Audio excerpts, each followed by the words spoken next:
in the morning, you got me up all cause you need to talk. To 4 in the evening, wanna break up, say that you've had enough. I'm tired of talking, again and again, argue about everything. You are my darling, let's kiss and make up, I know you want me touch. You call me every night, call me every day, I just wanna get you alone now. Trust me when I say, we gon' be okay, we just gotta boom bada boom ba. I don't wanna fight, you know that I'm right, baby let me talk to your body. We gon' be okay, hear me when I say.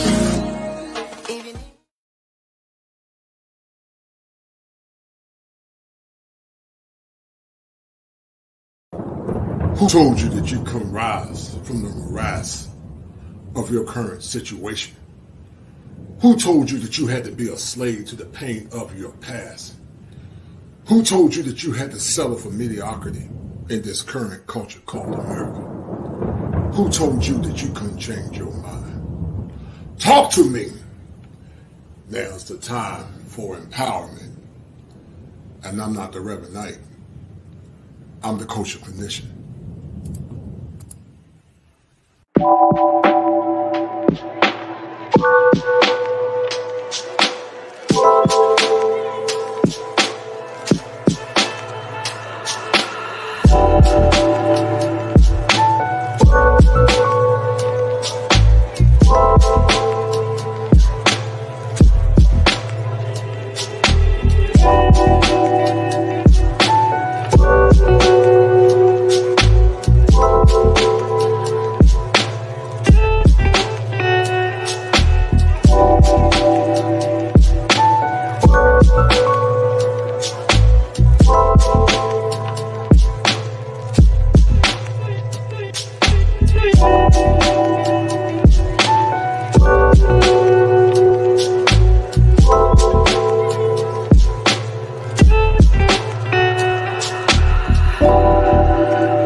you. Caught up in my feelings, I got feelings for you.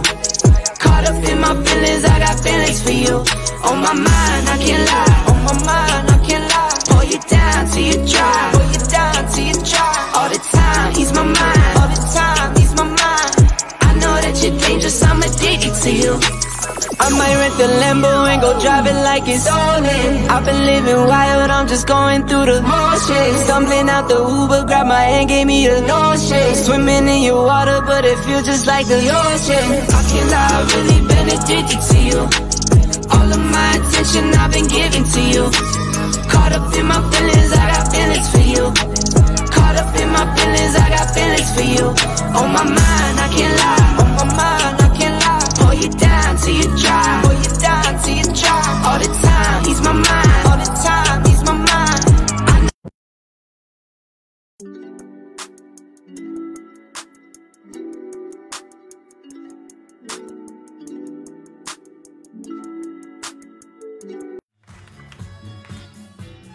There's a saying that more or less bellows the fact that art often imitates life. And because art often imitates life, we will be exploring in the show on tonight the dynamics associated with Mother's Day versus Father's Day. The song of the group that you're seeing in the back that's dancing and gyrating was a true group called The Intruders. And the song for The Intruders was based on the sentiment entitled, I'll always love my mother, she was my favorite girl. But we want to explore why many times on this very happy day that mothers are often exonerated and magnified or venerated. But when it comes down to the tenacity of fathers and the honor and respect associated with fathers, it's often minimized. Many was said as they more or less bellowed their sentiment based on what the person said earlier, as you saw on the screen, is that the fact, or more or less the presumption or the perception that Black fathers don't take care of their kids. But based on the evidence and some statistical data, it more or less proved those perceptions to be nefarious and also very faulty. Is it true that Black fathers don't more or less love or take care of their kids? Or is it a perception that Black men and Black fathers don't take care of their kids? Why is it that on Mother's Day that women are venerated to a high status, but when it comes down to the fathers and their plights are often minimized? Should we explore that and more or less infer that negative socialization plays a role on why many of our boys and girls tend to exonerate their mothers over their fathers? Should we ask the question and say that some of the women that chose those men actually got with men that were not more or less equitable to be fathers? Should we look at the dynamics associated with Jim Crow racism and also systemic racism, but also trauma many times impact upon men, which in essence caused them to leave their homes? Yes, we'll always love our mama because she was our favorite girl. But why is it that we're not given the same sentiment or more or less the same level of grace and honor and respect as it relates to our fathers? I want you guys to enjoy this show and look at the parallel and the dynamics associated with Father's Day versus Mother's Day. And we're going to ask ourselves the question, is it fair to always associate or more or less minimize the impact of fathers in these modern times? Sit back, relax, and enjoy this show as I bring it to you live from the greatest state in the Union, the Tar Heel State. And I need you guys to remember this as we try to explore why Mother's Day is often venerated above Father's Day. If it ain't 7, it ain't kosher. If it ain't kosher, it ain't right. Happy Mother's Day to all the good women that are listening and all the women that work hard to take care of their kids. And also happy impending Father's Day to the fathers that have more or less done everything in their power to be great men in a time when masculinity appears to be denigrated, but also under attack. Be well.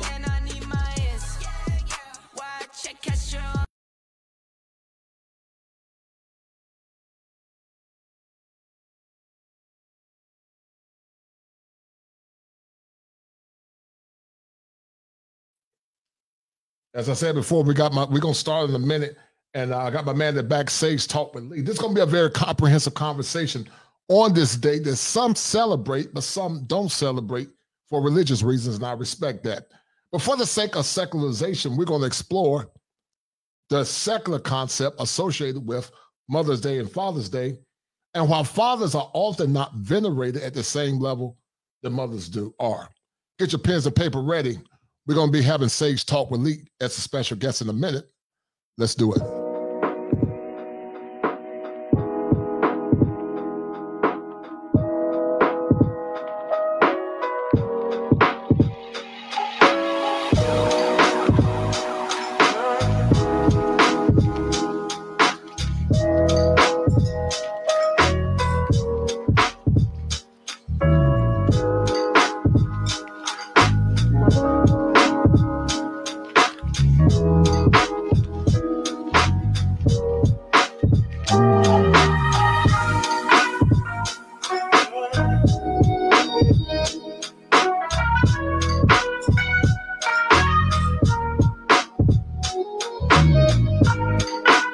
Bringing it to you live once again from the greatest state in the Union, the Tar Heel State, where the topography is serene, pristine, and verdant green, where every day is Father's Day, and where manhood is part of hills and valleys, victories and failures, and whereas men, we don't agree on all things or ideologies, but tonight we come together as allies of a common cause, only to dissipate once the crisis is over. Now listen, I'm about to drop some fire for your mind.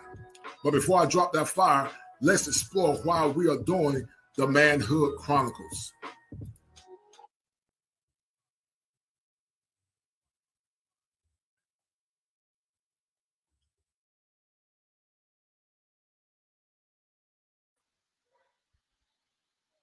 In the house with my esteemed guest, Sage Talk with Lee. Oh, I'm sorry. Let me take you down, Sage, for a minute. Hold tight. I'll bring you back in. He's not quite ready. But we're going to be exploring this topic in a very comprehensive way, guys, on today.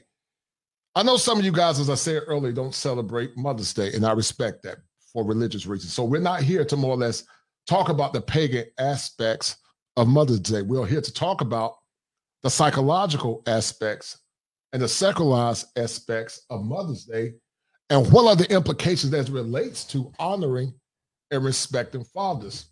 To those that are of the faith, theology often says, honor thy father and thy mother.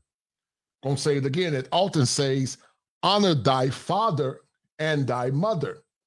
But we have a very contraindicated culture where here in America or in the West, we often hear people say, honor thy mother and thy father.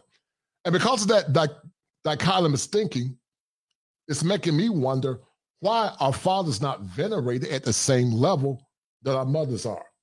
We're going to have the talented and very intelligent brother, the sage, the savant, Sage Talk with Lee, and we're going to break this thing down from a secular perspective, not religious, as some don't celebrate this holiday. So, Sage Talk with Lee, how are you doing, brother? What's going on? I'm doing well. I'm doing well. Thank you very much for having me. No doubt, no doubt. We got the intellectual savant, the golden archer. He's in the circle of fire with Mr. Leo, Mr. Sage Talk with Lee. I want to ask you a question, Sage, as we explore this very, I'm not going to say troubling topic, but interesting topic. I saw a young lady say, I don't know if it was a man or woman, but the question was posed that, why is Mother's Day venerated over Father's Day? And they say because, or she or he said because, Black men don't take care of their children. And according to statistics, that couldn't be further for the truth. But where do we get this negative thinking, Sage Talk with Lee, as it relates to Black fathers or fathers in general, as it relates to them taking care of their children? Well, I think, I would say it depends on the age of the woman that was posing the question or made the remark. If she's in her mid to late 70s, then it would be someone who was part of the baby boomers generation. And there were many trials and tribulations in the Black community going through that period and the beginning of social services as we know it today with the EBT card and Section 8 and the different things that were developed by the government. So if it was a woman of that age, Black men were mainly locked out of a lot of businesses and getting good jobs. America was very segregated. Right. And And getting a good paying job in the Black community was a trial. And many men had more than one job at the same time, those who were bringing up their families. But if we're talking about a woman that's in her 20s or 30s of today, then it's one of two things. She's either speaking from language that will pass down to her historically, that information, and she has embodied it, like so many other women have embodied many things coming from the previous generation prior to Generation X. But more importantly, it makes women feel good today to feel as though that they're holding it down and they're doing it all by themselves. Mm-hmm. When most of the times when you hear them tell their story, they chose to be by themselves. Mm-hmm. So why do you complain about something which was your decision? Yes. But I think with regard to men who are not taking care of their children, I would say spend any day in child support court, take a pencil and paper, and do a count of how many fathers are paying and how many fathers are not paying. Mm-hmm. So, because most of the time women regulate a man's taking care of his child to making the payment, as opposed to being there in the child's life as well. So I think, it depends on who was making the statement. If it's the latter, then I would say she was capping. If it's the former, then she may have relevance to being able to make that statement. Right. Excellent point. Shout out to All Star Ryan for that $10, $7, $9, $8. I'm sorry. Super sticker. That's a deal, right? That's a deal, right? That's a bet, right? That's a deal, right? That's a deal, right? Donation. But these conversations are very pertinent and very important on Sage Talk, because often we minimize the importance of fathers, take away the secularized aspects of Father's Day. We're just looking at it for the sake of being men. We tend to minimize the worth of men, white or Black, in America, but we tend to aggrandize the worth of the mother, to the point that many men just tolerate it or just see their worth as being nullified. You appear to be a boomer, Sage. Talk with Lee, Mr. Lee. Yeah, I'm right at the tail end, but I am. Okay.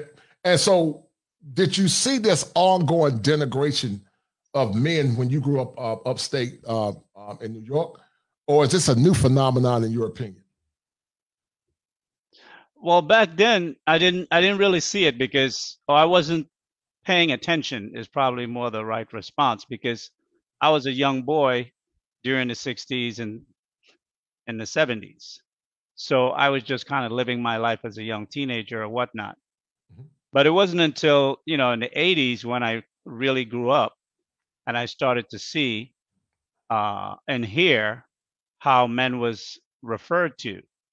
Many times I didn't include myself in those assumptions or associations, but many men were being called such names and ridicule to be perceived as though they were worthless. Mm-hmm. And I think one of the things that I found striking with men is that men don't speak up. Right. And there were many men who weren't that type of man, but never really spoke up or gave any pushback, because I guess, happy life, if you want to have a happy wife and a happy life, you need to be quiet. Right. And that's how most men approached it. Yes, so they're like, you know what? I just want peace. Right. So that's how things festered. Right. And I always tell people, I used to tell my dad back in the past, Mr. Lee, that in order to have peace, sometimes you got to have war. I think because men have been so conditioned to be subjugates at the fickle whims of the women that they're dealing with, they minimize their worth and their self-importance. And I'm going to tell you why that's so true and why it rings so true. And I'm going to tell you from a conversation that I had with my dad. Black Savant said, I was actually thinking about this earlier. I personally don't think men need to feel good in the same way as women do. So Father's Day isn't really for men. I think men will rather have respect and legacy. But I'm going to counter that, Black Savant, in a good way. I do respect your opinion, sir. Women might need to feel good, but men need to be honored and respected. And the way you honor or more or less show reverence to a man is more or less showing him honor, whether it be every day or any day that you designate to hold that appropriated. The men that I talked to, even my father said that there were many times when the holidays would come, he said, oh, I don't want nothing, I'm fine. But he said secretly inside, he wanted to be celebrated too. Because as I tell people over and over again, manhood is a series of hills and valleys, victories and failures. And so when men don't get honored and respected at the level as it relates to principle, then sometimes they can feel like their worth is null and void. Men don't need to have the feel-good sensation of love because men are not insular. Men project power. But men do need to be honored and reverenced based on principle. The principle is acknowledge and honor the man that gave you life, but also the man that died and protected for his family and gave his family shelter. But many times men don't get that kind of satisfaction. I'm Sage Talk with Lee. And because of that, many men feel like they have no inherent worth, not only in society, but also in their homes. What's your take on that? Well, I tell you, I think for men, why some men would say no, it's okay. One, it's a budgeting thing. It's a financial thing. There's always a financial commitment and celebration. So a man would always talk it down because he doesn't necessarily want the money spent on him that way. He can live without it. That's one aspect, right? Excellent. Mm-hmm. But you touched on something that I think I just want to make a note of. Mm-hmm. You know, I like the two words you chose for your banner part of the headline, which was honor and respect. Mm-hmm. And I went to the dictionary to look up these two words just so I can be clear in my thoughts and how I express my opinions about this conversation tonight. You know, honor, it says honesty, fairness, integrity, and one's belief and actions, Mm-hmm. holding high respect as for worth, merit, or rank. And first, what I would like to do is select the last word I mentioned, which is rank. In the Black community, the women have usurped rank. Yes. They have taken the top seat as they are more or less the man. They sit on the throne. Yes. So when it comes to merit and worth and respect, it's a one-way direction. They get it, they don't need to give it. Mm-hmm. And that's been the way for quite some time. Fairness and integrity doesn't play a part in there. Mm-hmm. You know, for us, I think a lot of the way in which our society, the Black community, is today is because us as Black men have never really set the tone for what our community would be. Mm-hmm. When we came out of slavery, every day was a survival. Right. And all the way up into the 60s, it was still that then. But when civil rights came through, women got top priority and men did not. So men just kind of fell to the back because it was a struggle for both men and women to gain the things that we gain in the greater society. Mm-hmm. But when the awards were given, the women got the awards, the men got nothing. And I think some men may have believed that because we fought together, whatever you receive, you would open doors for us or bring back the spoils to us so we can build our community together. Mm-hmm. But women didn't do that. They were like, yo, this is mine, I'm out. See you. Mm-hmm. And I think that's been the approach from women. I wouldn't say just women, but Black women in our community for the past 50, 60 years. And now men are starting to find their footing and their voice and are starting to speak up openly about what it is that they see with regard to disrespect. And more importantly, where honor is not given to them in a relative way in which how women receive high degrees of honor in almost every aspect in society. Yes. Not just speaking about Mother's Day, but Mother's Day is a celebration. And if you want to have family and good children, the child is watching. When you celebrate one parent and don't celebrate the other, that leave a mark. Yes. And that leave a mark on the female child that boys are not respected or Right. valuable. Right. And on the male child, it leaves a mark that I am less than, I am nothing. They internalize it. They don't say it because they're too young to even understand what it means. But by the time they're old enough to know what it means, it's already have an internal effect on them that their behavior now demonstrated. I think your point is excellent, man. I think your point is extremely excellent. And your point actually rings some level, a high level of merit. You know, I had a situation, Sage talk with Lee, with a client when I saw her on Wednesday. And I asked her the question. She said, my dad gets on my nerves. I said, what do you mean gets on your nerves? Because she said many times he's in my business. So I'm saying, what do you mean? You stay with your dad. You got the right to ask questions if you're in his house. But many times the father will ask the daughter, what are you doing on the phone? And she said, mind your business. And I'm like, you told your dad, mind your business. I said, you don't find that disrespectful? But then when I flipped it and said, would you tell your mom that? She said, no, I wouldn't tell my mother that. And I found that sort of weird that the man that's protecting you and providing and got a roof over your head, you would tell your dad to mind his business. But when it comes down to the mother, you don't tell her anything. And see, what many women don't understand is this, Sage. Men, or love for the man, is based on honor, respect, and principle. Love for the woman is based on feelings, you know, the fleeting emotion called love, based on eros. And so many times when men don't get their needs met as it relates to the honor and respect, they don't have they feel like they have a void in their life. Many times the worth of a man is minimized and the worth of the woman is magnified. And that's a thinking error.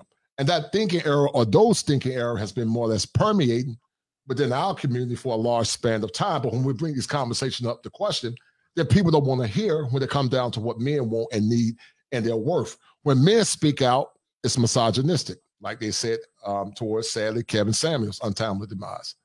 But when women speak out, it's about them more or less exuding their right. And I think our men have been so conditioned to see themselves as less than that, like as you said earlier, we've not only internalized it from being young boys, but we continue to internalize that negative socialization on up to adulthood. And I think because what happens many times, because we internalize it, men don't know how to stand on power and principle, but they let their women control them. Like you said earlier, happy wife, happy life, but also based on the song from The Intruders, she was my favorite mama, she was my favorite girl. And I'm gonna play that little clip back again. But it's important because the conditioning of the mind plays a negative or positive role in how people respond. Do you see the trajectory of the current trends in America continue to traject in a negative way? Do you see a plateauing of how they treat men, or do you see it more or less increasing in a positive way? That's a loaded question, more or less. Yeah, for sure. Well, I would say this. Prior to, I think, the explosive way in which the Black manosphere and the voice of the Black manosphere for Black men have risen, prior to that, I would have said, I see things getting worse. Mm-hmm. However, looking back at it now in terms of how I would evaluate that question, I think quite possibly we can see some changes. Mm-hmm. Why? Because men are no longer just sitting down quietly taking it. Right. Men are voicing their objections, and they are stating what it is they want, Mm-hmm. or else. Mm-hmm. And I think an or else has to be there, because Right. an or else means that there's a consequence if I don't get it. Right. You know, one of the things I would say is that, particularly when I hear men say, if a woman let them lead, whoever that woman might be in their life, immediately I know that the ingraining of the subjugation of his mind started a long time ago. Yes, sir. I was fortunate that that never happened to me. The first 10 years of my life, I was raised by my father's family. Mm-hmm. My dad died when I was 7, but my father's family continued to raise me until I later went to live with my mom. So I never had that ingraining of the subjugation of a masculine mind or for a child. And I've never asked permission for anything. I mean, when I was a kid, I asked my mom to go outside. I asked my mom for money to buy stuff. But once I became a man, I never really asked permission for anything. What I want, I got. I went out there and I worked for it and I got it. My mother came to me for advice by the time I was 17.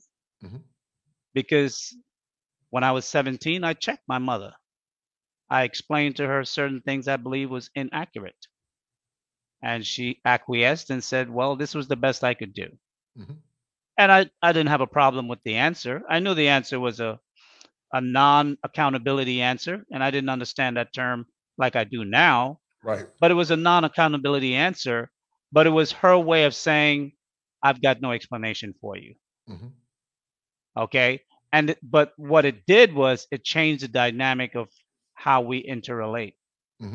Whereas there was a respect that she had for me from that day that I was a man and she is my mom, but I am the man.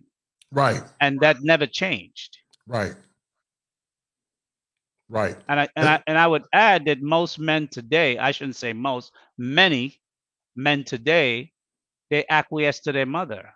Yes. I do good things for my mom, but I'm the man. No doubt. She's the woman. She's the woman. And there's a place for a woman in the world, whether she's your mother, your sister, or your daughter. Yes, sir. And they must respect the man because there's a place for man in the world, whether he's your brother, your uncle, or your father, or your son. I've always said, I'm sorry, go ahead, brother. Go ahead. I apologize. No, I was going to say, and we have strayed away from that structure. And that structure needs to be rebuilt.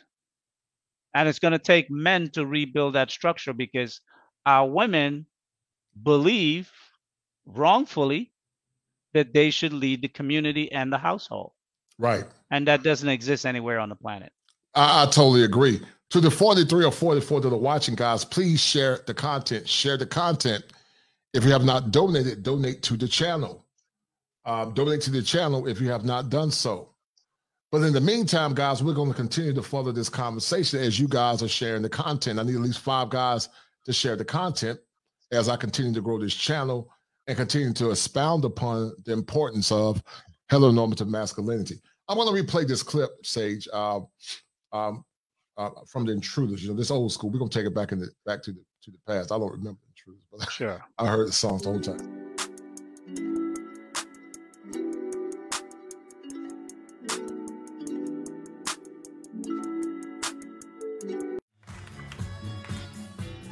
There's a saying that more or less bellows the fact that art often imitates life. And because art often imitates life, we will be exploring in the show on tonight the dynamics associated with Mother's Day versus Father's Day. The song or the group that you're seeing in the back that's dancing and gyrating was a true group called The Intruders. And the song for The Intruders was based on the sentiment entitled, I'll always love my mother, she was my favorite girl.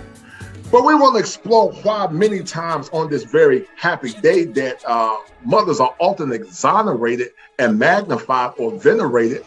But when it comes down to the tenacity of fathers and the honor and respect associated with fathers, it's often minimized. Many what's said as they more or less bellowed their sentiment based on what the person said earlier, as you saw on the screen, is that the fact or more or less the presumption or the perception that Black fathers don't take care of their kids. But based on the evidence and some statistical data, it more or less proved those perceptions to be nefarious and also very faulty. Is it true that Black fathers don't more or less love or take care of their kids? Or is it a perception that Black men and Black fathers don't take care of their kids? Why is it that on Mother's Day that women are venerated to a high status, but when it comes down to the fathers and their plights are often minimized? Should we explore that and more or less infer that negative socialization plays a role on why many of our boys and girls tend to exonerate their mothers over their fathers? Should we ask the question and say that some of the women that chose those men actually got with men that were not more or less equitable to be fathers? Should we look at the dynamics associated with Jim Crow racism and also systemic racism, but also trauma many times impact upon men, which in essence caused them to leave their homes? Yes, we'll always love our mama because she was our favorite girl. But why is it that we're not given the same sentiment or more or less the same level of grace and honor and respect as relates to our fathers? I want you guys to enjoy this show and look at the parallel and the dynamics associated with Father's Day versus Mother's Day.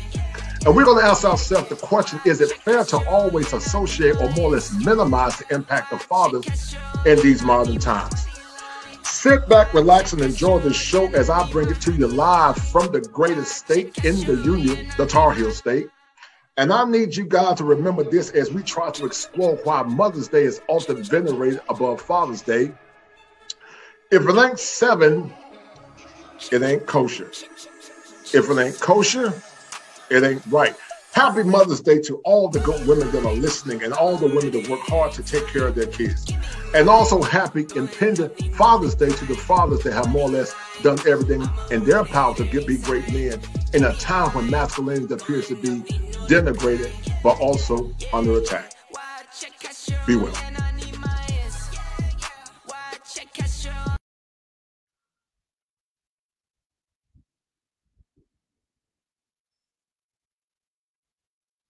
All right. Can you hear me, Sage? I apologize. Yeah, I can hear you now. You were muted before, I think. All right. Shout out to Top Gun for that $5 super sticker. He says, shout out to scholars. He may proceed.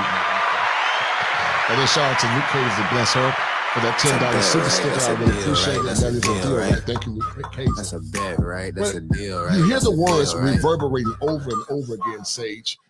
She will always be my favorite mother. She was my favorite girl. And then if you continue to listen to the lyrics of the song, they talked about how their dad will often get drunk. But do we explore how racism, how trauma impacted the fathers of that time, and why some of those men of those times were absent because not only were they getting the burden to provide for their families, but they were dealing with a duality, being a provider, but also being minimized by being called boys. What do you think about that that correlation? The lack of employment and also being called boys. Well, first of all, I would say this, that mothers need to be celebrated. Right. I am not one who would suggest that a mother should not be celebrated. So I'm on board with that 100%. Mm-hmm. My thoughts, though, I think with regard to your question specifically, I think that's something that should be taught in school. So children understand what took place 50 years ago. For me, I'd rather start dealing with this issue from the time in which we live now, where that is not the case, mm-hmm. where men are no longer like that. Right. Where women could be better with men. Right. And build on understanding each other more and what our roles are in society and in the home and in a relationship and with children. Mm-hmm. Now, as I looked at the definition for respect, there were two given. Well, there were several, but there were two main categories, one a noun and one a verb. I chose the verb because I like when something is an actionable step. And ironically, the first definition in the verb says, hold in esteem or honor. And it's crazy that in the word respect, honor is the definition of the word respect. Mm-hmm. Why is that important? Because mothers don't honor their husbands or the men that they have children with. If they hold those men in esteem and honor them, then the disrespect of what you explained to me in that scenario with that young woman disrespecting her father about asking her business while she was on the phone or whatnot. Right. That wouldn't even happen because from she was 2-3 years old, she would have witnessed the mother being respectful to the father, being kind to the father, treating him well, speaking to him in a respectful tone, responding to him when he speak to her about something and tell her to do something. She would learn it by the visual communication before she fully understood the meaning of the words. But what she saw was and heard were the way in which the mother spoke about the father or to the father, and the disrespect in which she dealt with him. When he asked her or told her to do something or suggested that she do it this way as opposed to another way, she would suck her teeth and mumble some words or literally get up in his face and challenge his authority to Yes. even make the suggestion. Yes, sir. So I think what I would like to see is I don't like to rehash history because we know the history. And I know some of the kids may not know the history, but the parents know the history. What we need to do is change our behavior. And I know changing a behavior is difficult, but you could change it. You could break a habit in 21 days and learn a new one in 30. So it's Yes, not sir. that difficult. Right. So that's how I would look to approach it. Because getting into the muck and the mire of what happened yesterday, and when I say yesterday, I'm talking about yesteryear, 20, 30, 40, 50 years ago, that's just talk. That's conversation. Right. I don't like getting into all those. That's what make black men look weak. When we just want to talk about what happened, no, I don't want to talk about. I want to talk about what we do now to fix it. That's it. Right. You want to know what happened? Buy the book. I can recommend it to you. Pick it up. Go read it. Mhm. I ain't got time to be teaching every person.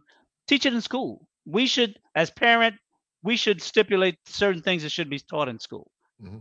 So learn it in school if you're a young person and you don't know it. If you can't learn it in K to 12, learn it in college. Right. Learn it somewhere because that's history. We don't need to be going over history. We need to fix now problems. We need to come up with solutions to fix the problems of today. And disrespect, that's something that a man need to be able to communicate to his girlfriend, his mother, his woman, not to be disrespectful and not to accept being talked to in a certain way. And anyone you can make pay a price for disrespect. It doesn't mean you put your hand on them, but you could pull away. And when it's like last night I went out. I hung out for a little bit last night, and one of the things I saw was that the men paid for everything. And that's something in our community we need to really, because we make the money now. The 60s, we didn't make the money. But in 2022, we make the money now. Mhm. We make enough money where we could pay for the things that we want for our life with the woman that's going to be in our life. And I think if men want to be able to get the respect from women, they must demand it. And the woman that won't give it, kick it to the curb. Yes. Find another Right. woman who will. Yes, sir. I totally Plain and agree. simple. Yes, sir. I totally agree. You can't reward bad behavior as it relates to behavior modification. And you made a very powerful word, the word choice you used, demand. I've always said it. Women only respect power and strength, but they defer power instead of demanding power. Because guess what? Many modern women still demand the accoutrements of the past. They demand Absolutely. a man to make a certain amount of money. They demand that a man be a certain height.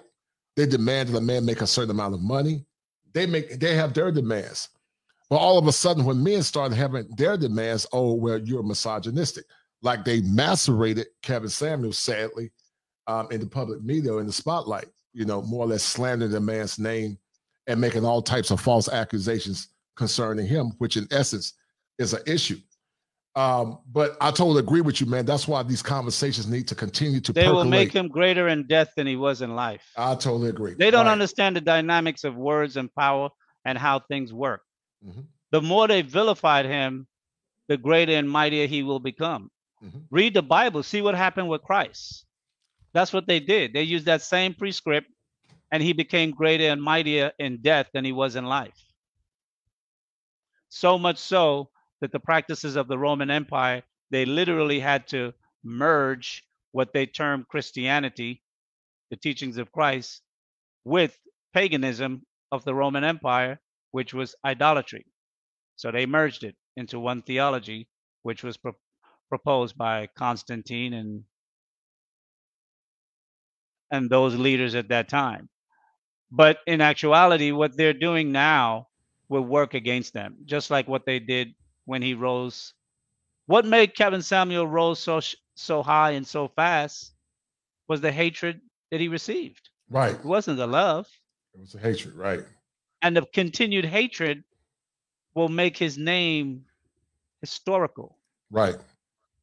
You would not be able to mention YouTube or black media spaces and Kevin Samuel's name or image won't be imprinted there somewhere. Mm-hmm. And whether it's 50 years from now in the history books of technology, it's going to be there. Mm-hmm. And they're doing it to themselves because they're too ignorant to know any better. Some people relish in negativity. That's just the way they are. But they don't understand how power works. Energies, every battery has a negative side and a positive side. Why is that? Right. Because it's power, period. Right. It's power. Excellent point. Excellent point. Shout out to MC Wellens in recovery for that $5 super sticker. Thank you, God. I just left my mother's house and my two sisters were there. They've done all something. They know my stance on Kevin Samuels, and I'm still mourning his passing. Yes, many brothers are mourning the passing of Kevin Samuels. Shout out to a man supporting men. My mom is not my favorite girl. When she says, I love you, I dislike her words because her words mean nothing to me. I respect her, but I know her true ways. That's powerful, man. We're going to elaborate on that. And also shout out to Clement Gray. He said, demand from you, I'm willing to do so. Demand from you, I'm willing to do for you. I don't quite understand. Shout out to Clement. But it's very funny that a man supporting men said that my mom is not my favorite girl. We often minimize the negative behaviors associated with mothers. We always put mothers in positive light, Sage Talk Willie, when and many times they have deplorable behavior. Tupac says she was a crack fiend. I forgot how he said it, but she was a crack fiend or something, but she was still his mom in some way. I forgot what the lyrics were. Yeah, but, I barely remember the quote as well. Right. But even though she was a crack fiend, she was a black fiend, queen. A black queen. Right, a crack fiend. She was still a black queen or something like that. But she was still venerated, even though her behavior was negative. But on the flip side, the song From the Intruders, they minimized the importance of their father, even though he was an alcoholic. And you see that dichotomy is thinking where the mom is always venerated, regardless of what she do. We tend to venerate the mothers over the fathers. My motif is this: we need to love our parents equally, but even more so, esteem the man higher because he's the first fruit of not only God's creation, but as you said earlier, he's the man. And, you know, it's always the order of things to honor and respect and show a high level of reverence to men. In other cultures, they do that. But here in America, men are not only mocked, black men and white men, but they're often denigrated and more or less reduced to nothing but a meal ticket or utility. Well, I think men are still held to the same standard, which is why we are denigrated and we're not celebrated. What do I mean by that? Is that the buck stops with us. All the bad, we get it. But we're also supposed to get the good with it. But all the good goes to the mother. Right. And that's how our society, our community have formed itself over the past 100 years or so, since we have walked into freedom, you know, struggle after struggle. But now we don't have the struggle no more. So I think with men understanding the fact that the buck stops with us, the good and the bad stops with us, and we only receive the insults and the degradation for the bad that comes down our way. When there's something good to celebrate, that goes on the other side of the ledger, and the mother gets that. I think as men, we need to demand our respect. If you're in a relationship with a young woman and she doesn't respect you, talk to her about what respect means to you. Let her know that if she can't respect you, she got to go. Yes. And what do I mean by that? like from a very young man, and this is not, I don't even remember if anyone taught me this, but I just had that in me. When I first started dating, there was one thing. Oh, I know why. I used to see my buddy's mother and father argue in the street, and I knew when I grew up I would never have a woman argue with me in the street. So that was like, that is my deal breaker for a relationship. One offense. Mhm. And when I started dating and I had girlfriends, I would let them know early on, if you disagree with something that I say or do, we could talk about it at home. Mhm. We could discuss it then. Mhm. You could give me your point of view. We can argue or whatnot.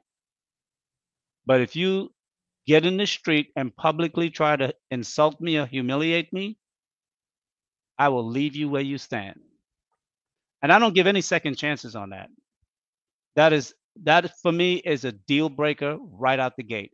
Because when a woman disrespect you, that means she sees you as not worthy for her respect in any way. Yes, sir. I agree. Maybe it's the way she see all men, Mhm. but you need to change that image day one. Right. Once you decide that that's a woman you want in your life, Right. longer than whatever sexual play that you guys may have had. Mhm. Mhm. I totally agree. Shout out to Luke Hazley for that $10 super sticker. That's a bet, And right? there's a That's deal, a right? deal, She right? said, That's a deal, it's right? up to us to continue That's a spreading bet, Kevin right? Samuel's That's a message deal, and right? also That's to a stop deal, right? spreading falsehoods about him, as the hyenas are doing so all over social media. And yes, they are doing it. But you know, Sage, One second. Yeah, I go would ahead. like to add something because I saw the message you read about previously to Luke Hazley, the gentleman, the green message Mhm. that talked about his mother Mhm. and not respecting her. Mhm. I would say this: don't publicly put out your feelings of disrespect to your mother. I wouldn't want you to do it for your dad, and neither should you do it for your mom. I think if you have a disagreement with your mother and you want to voice it, there are ways to choose words to voice your opposition to something without being rude and disrespectful. And even if your mom and yourself is at odds with each other, coming onto a platform and voicing some form of your position whereby it may stem from a not only adversarial, but you hold her in low esteem, I think you shouldn't publicize that. See, freedom requires us to be able to make good judgments. And one thing I think us as Black people have yet to master is the meaning of what freedom is. I think a lot of us think freedom is that we could say and do and act and be whatever we want whenever we want. No, that is not freedom. Freedom is choosing how to behave in different places and where proper behavior is necessary. And more importantly, knowing that the word is powerful, you learn how to say things correctly in the right spaces. And what I mean by that is that, we're talking about honoring your mother, and I guess next month you'll be talking about honoring your father when Father's Day come along. I would hate to see a young woman in this space say something disparaging and disrespectful about her father as well. So I think we have to be mindful that we need to measure our tongue, particularly when it comes to your mother and father, because without them, you wouldn't even have life. So be mindful of that. Fair point. Fair point. Fair point. That's a fair point. Many times, Sage, we look at the various dynamics associated with celebration. When men or boys graduate from high school or college, oftentimes boys are not given that same level of veneration. But when our girls graduate, it's you go girl, Black girls rock, Black girls magic. And you see it happening a lot. Anything associated with men being men is almost like some of our women have a great disdain based on either ignorance, negative socialization, or also from trauma. And they tend to percolate those sentiments often over and over again, not only the media, but also in a lot of their actions. But why is it that you think that many times our boys are not celebrated at the same level as our girls? You've seen young men graduate from college, and when I graduated from college, I didn't get the level of support I should have got. But what's your opinion on that, about the level of celebration? Well, I think one, that as men, we have to start taking the reins of the things that we believe lack for us.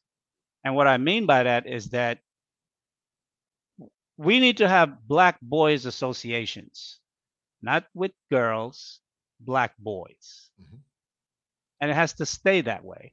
And we have to stand up and make celebrations for black boys. Right. Because if we don't, the women won't, they're not going to do it for us. Right. They're standing up for themselves. They have found their freedom, they have found their voice, and they have found their economics, and they're fighting and standing up and proclaiming themselves. I think we as men are so used to just being the hard worker, coming home, being humble, and letting our daughters and our wives do things, you know, the pretty things, the celebrations, because women are good at planning celebrations and things of that nature, right? But over time, they have taken it on where they're just going to do for themselves. So I think as men, we have to now stand up and make sure our boys are celebrated. We can't wait for the women to do it. As men, we need to do it. We need to create associations. We need to create spaces where young men from, I would say, well, not young men, but young boys, I would say definitely from the age of 7, 2nd or 3rd grade, that they start being celebrated for their accomplishments. And then by the time that they get to college, that they get celebrated there for their accomplishments as well, and recognize. You know, on Wall Street, or at least not on Wall Street, but I found out about this club when I was on Wall Street, which was the Under 40 CEO Club.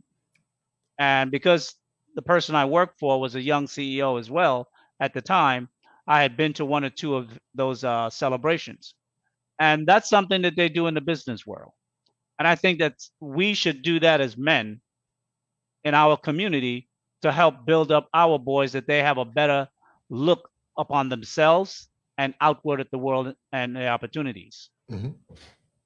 I totally agree. Cortez Smith said at college graduations, it's like the men are invisible. When black women walk across the stage, you notice how the crowds cheer louder. I witnessed this. As I said earlier, I witnessed it too when I got my master's from UNC. I did have family members that were there, but you know, when I did post it on social media, Stage Talk with Lee, you would think a momentous occasion, accomplishment of such a magnitude, and being from a very prestigious school would have got me a lot of high accolades. But the people from my town, village, and city, basically were crickets, man. They get no kind of love, no support. And I think some of it is a power play. I think some of it is this ongoing mental gyration where they feel like men need to be subjugated, especially black men. And I think it makes them feel that they have some type of power when they can more or less minimize the importance of our men. What's your take on that? Before you respond, shout out to my man, Andrew Baker. He said, salute to Kosha and Sage. Most black women believe they are the father and the mother. Black women need to have standards and stop dealing with men. Black men need to have standards and stop dealing with women who don't celebrate and respect them. That's a bet, right? And that is a deal, right? That's I appreciate deal, it. Right? For that $20. Bet, right? That's a deal, right? That's a deal, right? I want your take on that, Sage. Okay. Well, one, I mean, what I would say is that I think women have capitalized on the thing that makes men men. Men are stoic. Men are, our strength is showed in our quietness and not in our boisterism. Right. And because that has been how strong men have been recognized, women have capitalized on that. So now, if a man was to open his mouth about why he's not celebrated, he would be accused of not being a real man. Because a real man is quiet. A real man is stoic. A real man shows his strength differently and is celebrated differently. But I think because of the way the society is structured today, men have to take back their power. We can't ask, can you give it back to me, please? Right. Can you treat me equal?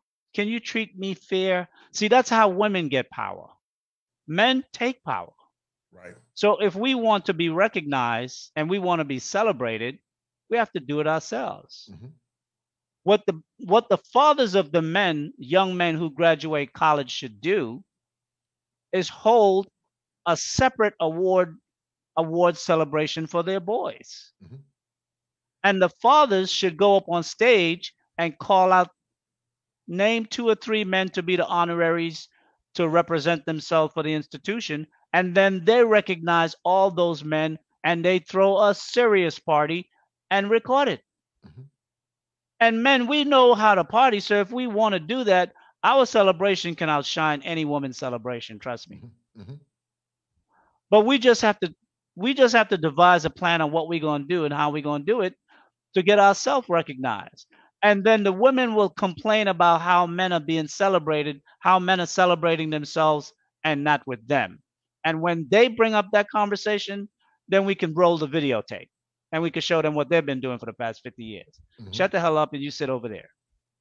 We got this. Shout out to my man, MC Recovery and Wellness. He said, I told my son's mother to bounce because of the lack of respect she had for questioning me on everything and the ways we raise our son. And, you know, you talked about something, Sage, that made a lot of sense, how sometimes our women and our daughters would get in their father's faces to challenge their authority. And it's always this high level of contempt. Any time men try to execute authority, many times in families, it's often met with a high level of contempt. I believe that some of it's part of original sin. You know, the book of Genesis said that she will have a desire for her husband, but he will rule over her. But also, I think it's due to the socialization that many of our women have had. And it's always that jousting for power. You know, men can do everything. They can provide, protect, do everything. And what I found out, Sage, many times, is very contraindicated. The more that a man do many times, seems like the less respect that he gets. And I see it happening over and over again. And I tell men, you don't reward bad behavior, but you demand to be treated right. And when you give her less and make her earn that validation, sometimes she tends to be a better woman. What's your take on that? Well, I mean, that's just the way you teach. Mm-hmm. You know, if you want to instill good character in anyone, whether it's a child or an adult, you reward them for the things that they do right, and you check them on the things that they do wrong, mm-hmm. so they can modify their behavior. Mm-hmm. And I think that men in general, I remember I used to work with a guy, and sometimes he would come to work with scratches all over his arms and on his neck. And he would say it was his cat. Now, we all knew it wasn't his cat. It was his wife. But that's how he dealt with that. Mm-hmm. See, he was not strong enough to check the behavior of his wife and allowed her to become violent. Mm-hmm. Men have to be able to check those behaviors and not tolerate those behaviors. Mm-hmm. You know, I remember when I first got married, I was young. I was just about 30, and my wife was 24. And didn't matter what time I got home from work. My wife got up and she fed me. Oh, wow. Good. And she grew up in Harlem like I grew up in Harlem. I knew her since she was very young because her brother and I went to the same school. So I knew who she was when she was young, but I didn't really pay attention when she was growing up. Mm-hmm. And then one day she hollered at me, and, you know, over time we started to talk, whatnot. She introduced me to her father and her mom. They gave me the okay to speak to her. And over time we kind of developed a friendship and then a relationship later. But what I'm saying is that if you're dealing with a woman and a woman can't be kind to you, I mean, we know what kindness looks like. We see movies, we read books, there's all type of stuff on the internet now. I think it's just some men just have low expectations. Mm-hmm. You know, it's just like the 42,500 median income of the average black man. Mm-hmm. That's low expectations. Right. There are too many opportunities in America, and there are too many foreigners who come from other countries and come to America and surpass us. Right. So that means some people just want to complain because they want somebody to give them a handout. And I think as black men, we need to really look at ourselves and stop complaining about what the woman is not doing. Whatever the woman is not doing is because you didn't set no standards for that woman. That's true. If a woman is in your life and she doesn't meet your standards, there are many women in America. And if you got a passport and you make enough money, there are 4 billion women on the planet. Mm-hmm. Go to a country, meet women, learn what it's like to be treated right, and then when you come back home, make a note and say, okay, these are my new standards, and the woman that I'm going to be with is going to have to be able to live up to these standards. If she can't be my girlfriend. I totally agree. Right. I totally agree. And if you're married, don't keep arguing with her. Just come up with an exit strategy. Just start planning an exit strategy. Depend on. Well, if you're married, then obviously how you address those things, because when you're changing in a relationship, you have to learn how to maneuver. Difficult conversations are not easy to have. So they're gonna, it's gonna ruffle the feathers, whoever brings up something that is challenging. Right. But what I would like, before I go on, because the gentleman made a retort to my earlier comment. Can you bring that comment back up? It's a green highlight. What was the comment? The gentleman that was talking about his mother. Yeah. Can you bring that up?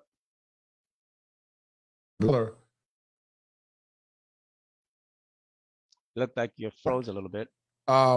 It's actually based on both, because the issues that we talk about in the Black community is a Western issue. Black people in America have our own,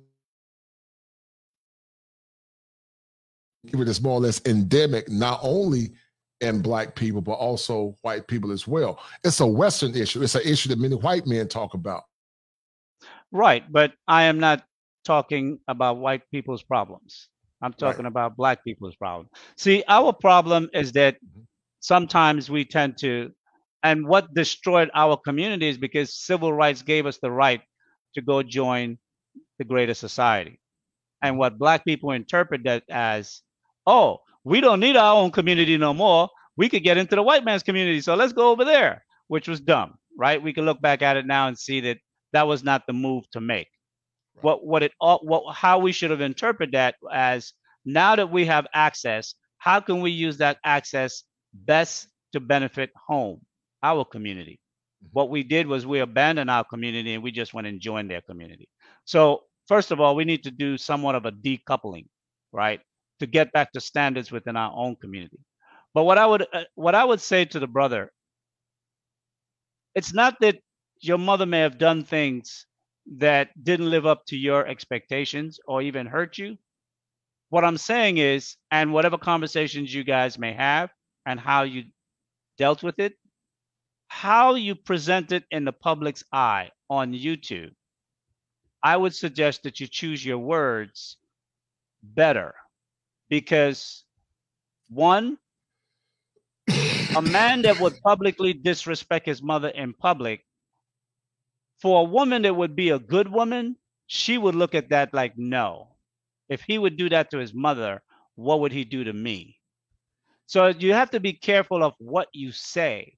You can still utter the differences of how things transpired, but you need to say it in a way where it is not disrespectful.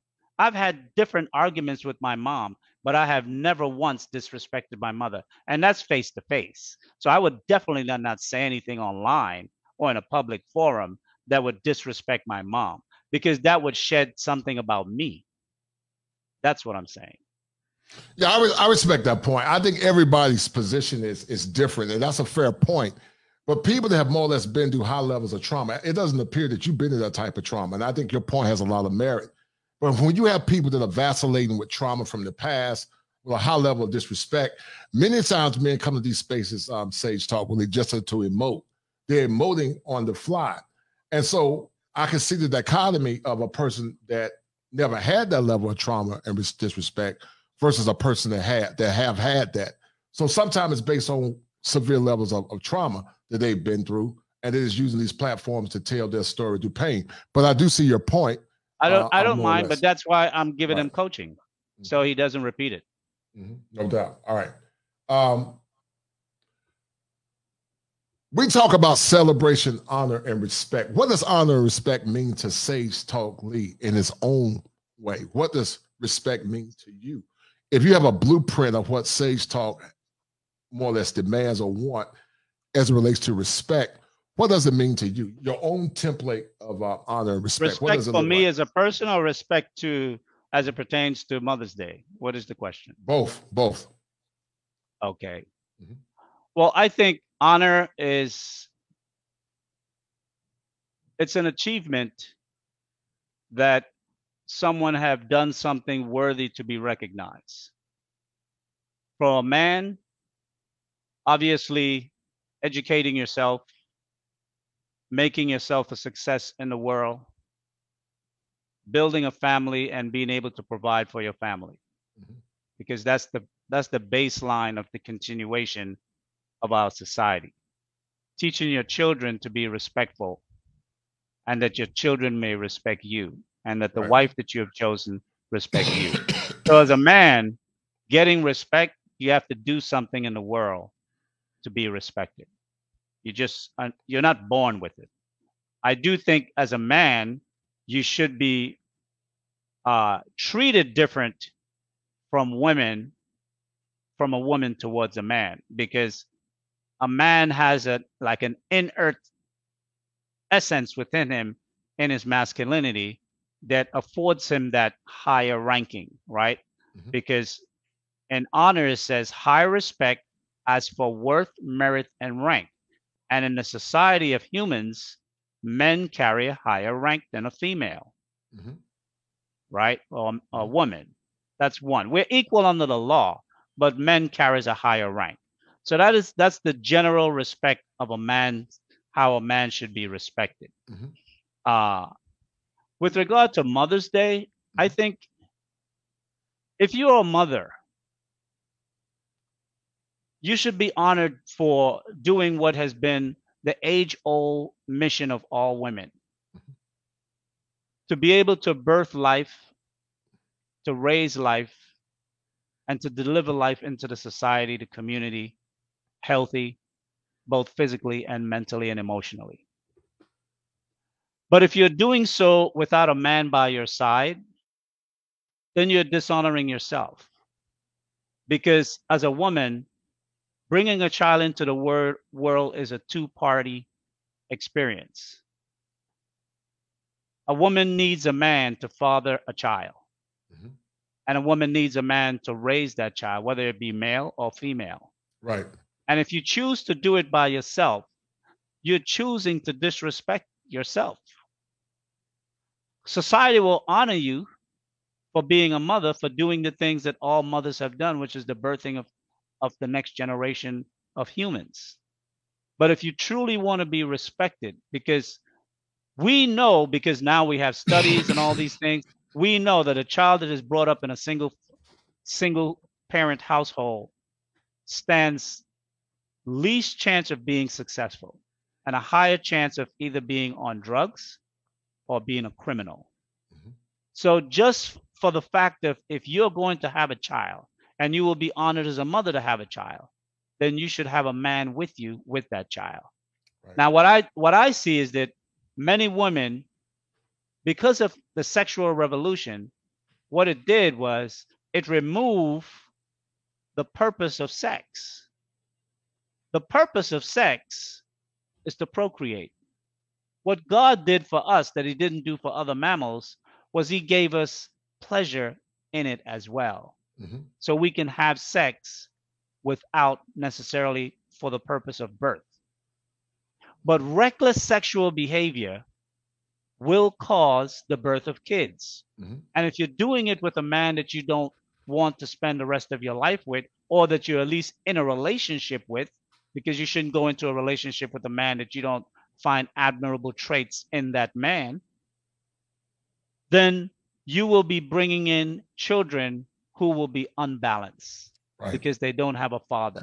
They don't have no direction. The female don't know what a good man look like, and the son doesn't know what a father or a good masculine man should do and be in a relationship.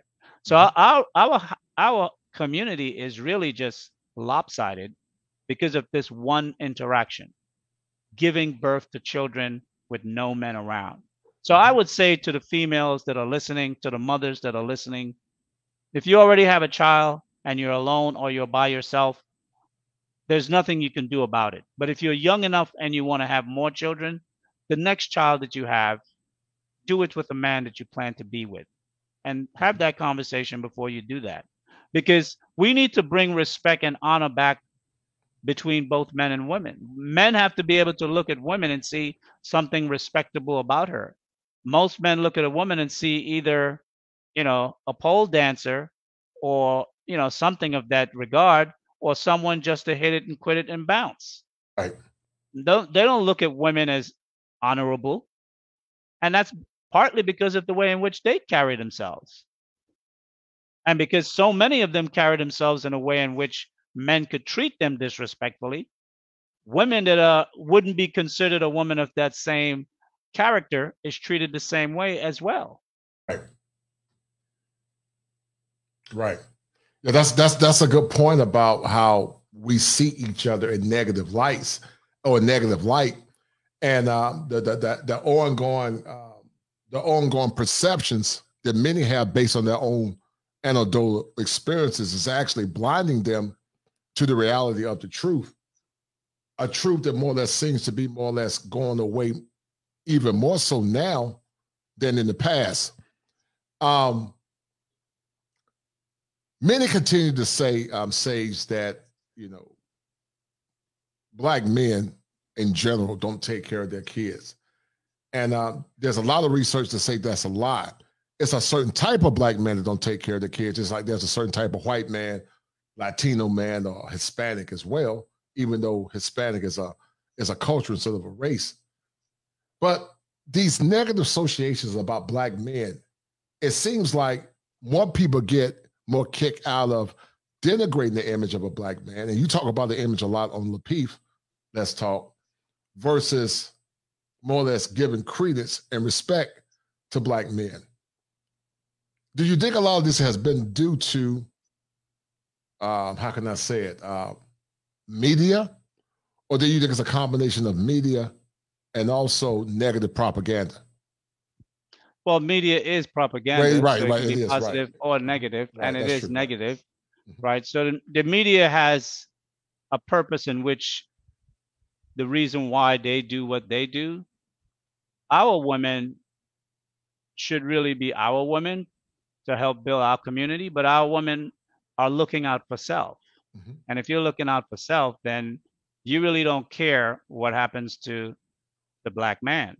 And if you can benefit by stepping on his back, Mhm. so be it. And that's how our community is very selfish, bro. Mhm. We have become selfish. We Very. don't care about nobody but themselves. Right. I totally agree. Right. Right. Right. And it's very prophetic. But the theology said they will be lovers of self. And you see it more so now than ever. Selfies always mean the level of entitlement. The generation that got to always speak their piece. Their feelings matter more than the actual facts. And many of those things are byproduct of thinking errors that we don't address and or talk about. But we tend to more or less assuage, Sage, those negative behaviors because, as you said earlier, we don't set standards and we don't set principles. And this negative veneration of children, women, and many times some of our boys has produced an outcome similar to what people have said in the past, that weak times make weak men, but tough times make tough men. Do you ever see anything of cataclysmic proportion that's going to cause these weak men to finally stand up and take on the mantle of masculinity? I don't think weak men, well, I shouldn't say that. There'll be very few and far between weak men who can become strong men. Right. And it would have to be something that's in them called courage. Mhm. And courage is something that have to show itself when the situation presents itself. Mhm. So I would say that, yes, there would be a few, but I think the easy way to see that right now is, are men making standards for themselves, not for the woman? You must first have standards for you, and then you have to live by those standards that you create for you. Mhm. And then when you walk in those standards, then you can set standards for the woman that's going to be in your circle or in your life. Mhm. Because then if she's with you and you break your standards, how are you going to tell her to keep to the standards you want her to walk in? Right. See, a lot of this falls back on men. We have to set the standard Mhm. for us, then walk in those standards, then tell the woman what standards we expect from her. Mhm. And that's why we got to have the conversation, because many have not been adequately taught. And, and it takes time to unlearn a lot of negative social conditioning. You have to be very intentional. I do agree that 21 days can change bad habits, but certain things are very ingrained and hardwired in us that sometimes it takes, well, months and sometimes years of counseling to unlearn some of that negative behavior. Um, when you look at boys now, Sage, talk with Lee, do you feel like boys had a higher level of self-esteem when you were coming up in New York? And No. also tough. Okay, explain why. No, absolutely not. Mhm. I mean, I look at the young men today, and I'm not in the US, so I can't talk from what's current while I'm moving in and about down the street Right. or in the community. But I can reflect back to the days when I was there. Mhm. And even then, I saw enough of a shift to be able to make an opinion based on the question you're asking. Mhm. And when a young man, will walk with his pants past the crease of his ass and his drawers hanging out, Mhm. that's a man that has no respect for himself. Right. He doesn't have the decency to dress in a manner in which it's respectable to come in public. Mhm. So no. Mhm. And you saw that a lot. Well, you did see a lot growing up in New York. No, Uh, I'm talking about the 90s into the up until like 2010. okay, gotcha. But you didn't see it as much in the 70s, as much. Oh, that was not around in the 70s. No man Gotcha. walked around that way in the 70s. Hell Gotcha. no. Right. And if So he it's was with any crew that had respect, they would have beat his ass. Because that's how we rolled back then. Everybody looked out for each other. We checked each other. Mhm. We didn't shoot each other because we have a difference of opinion. Mhm. We held each other up to a better, higher standard amongst brothers looking out for brothers. Mhm. If you had a beef with one person in the neighborhood, you come back into the block and you could walk out with 5, 6 guys and go back into that neighborhood and confront the situation and get it solved. Mhm. Now they just go and shoot anybody that's standing around. Right. See, right. that says that they don't have courage because Right. they can't face the individual that they have the difference of opinion with. Mhm. They just gonna spray the whole block, Mhm. killing innocent babies and innocent grandmothers and other people who are just out trying to get some sun and enjoy Right. the day. Right. I totally agree, man, and it's unfortunate because marriage rates are faltering. It's faltering on the on-time high. Men are not getting as married as much as they used to get married, and many don't see the benefits of marriage based on the negative behaviors of many of these women. And Let me ask you a question. yes, sir, What go ahead. standards do you know that men have today? The men that you know, young men, particularly men in their 20s. Mhm. If you circulate or speak with any, what standards do you know that they have? I think millennials. I don't really know any of them per se, but from what Okay. I've seen and what I've seen and from what I've heard through this conversation, many of them. Well, that's a good question. Many don't have high standards. A lot of them don't. Many don't even know who they are at this particular age. I think certain subsets of men, the ones that are the higher value men or the perceived higher value men, they don't tolerate as much. But in general, I don't think many of them have very high standards at all based on what they tolerate and accept. Now, while many are not getting married, they still deal with subpar women and subpar behavior, in my opinion, based on what I've seen and based on what I've heard, just in, passing the conversation. Right. What's your take on what you've seen, Sage? Well, I can speak for what I've seen in this space, because in this space give me a good insight to, what men are talking about and the experiences that they're having. And I see two things. I see that there's some young men who have a hunger. They want to know, how do I be better at being a man? And then I see some men who are just like beasts. They just walk around being as obnoxious, rude, nasty, disrespectful, say anything to an older person, a younger person, a person their age, male, female, no respect for anyone. So I see twofold.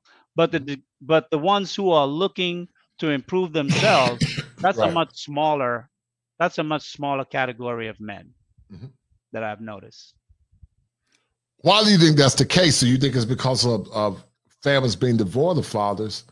Or do you think, if it is because they're devoid of fathers, do you think a large percentage of our women are getting those, how can I say it, suspect fathers that are the Raekwons and the man-mans versus the nerds that are actually good guys? Well, I would say the former. It would be many of the women are choosing men for whatever purpose they chose them for, but those men are not father-like men. They don't want the kid. They don't want to be around the kid. They don't want to provide nothing for the kid. But also, society, television, and these media spaces are raising and putting in ideas, and the music, particularly rap music, are setting trends and ideas that young people listen to. I remember when I was growing up, we used to like listening to music to go out and dance to the music.